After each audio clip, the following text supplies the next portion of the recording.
The Hugging Tree was published by Imagination Press in 2016, but it suddenly acquired a wide audience when the COVID-19 pandemic hit. It has now been read aloud here and abroad online by dozens of individuals, school teachers, principals, librarians, counselors, faith leaders, all ages chimed in, from school children reading together to a pastor with a bushy white beard. Some have read it by the ocean, others with their favorite companion pet, such as a guinea pig named Mocha. One of the most popular read-alouds is at 20,000 views as of September 2020. I do not personally know any of the people who chose to share The Hugging Tree, but I know why they chose it. The book is a story about resilience, about bouncing back from adversity. Here, 10 of us gather from across America to discuss what resilience means to them and the people they care for, the kids they teach, the family and friends they love, the congregations they preach to and hold in their hearts. This video presents highlights of their insights with some key takeaways about resilience. Enjoy. What it was inspired by was the lone cypress, which is a tree you may know about on the Northern California coast.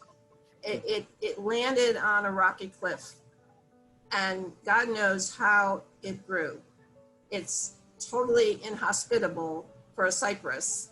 And because it was able to grow, it inspired people, and it's now been taken care of, and people have helped it through storms, and it's kind of a tourist attraction, which in other times when we aren't having a pandemic, I think it draws about 1 million visitors a year. This is a testament to resilience, and we can grow where we are. No matter the obstacles, we can find a way.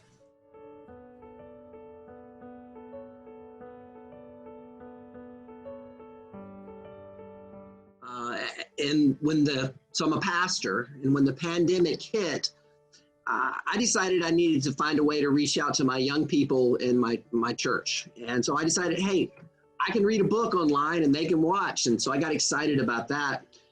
And through the Hugging Tree, what I realized is that it wasn't just that preschool, elementary age kid that I was reaching out to. It turned out I was hitting my adults, maybe even more so than my younger kids. And the message in the Hugging Tree, the idea of resiliency, really resonated with a lot of folks. And so, for me in this time of a pandemic, that's really important to me for a community, not just a community of faith, but just a community in general, being able to survive day to day through all of this. It's been pretty crazy, as I'm sure you have all experienced in that regard.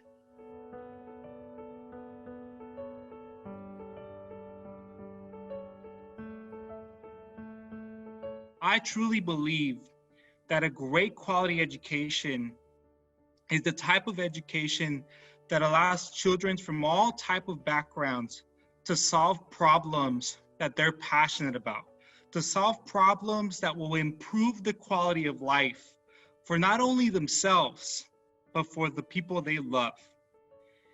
About 4 years ago, my partner and I lost everything. Our home was completely obliterated, decimated in a fire. I was devastated. At that point, I was just drained. I didn't know. There was a point in which I asked myself, I felt like Job. I felt like everything was taken from me. But being the teacher that I am, being the person that I am, guess what I did? Instead of taking a day off, I went to the place where I found comfort.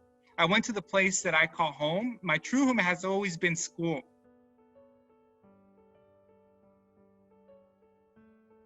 Yeah, I heard your house burnt down. Do you have clothes? And I said, no, V, I actually lost all my clothes. And he says, I have something for you. And so he pulls his backpack, puts it in front of me. He opens it and he starts to take all this clothes out. Oversized shirts, oversized pants, shoes, socks. It just almost seems like a Mary Poppins bag. It just keeps coming out and out.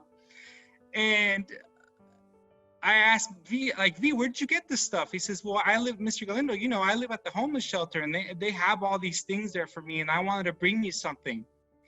You always tell us that you have our back, and I just want to show you that I have your back.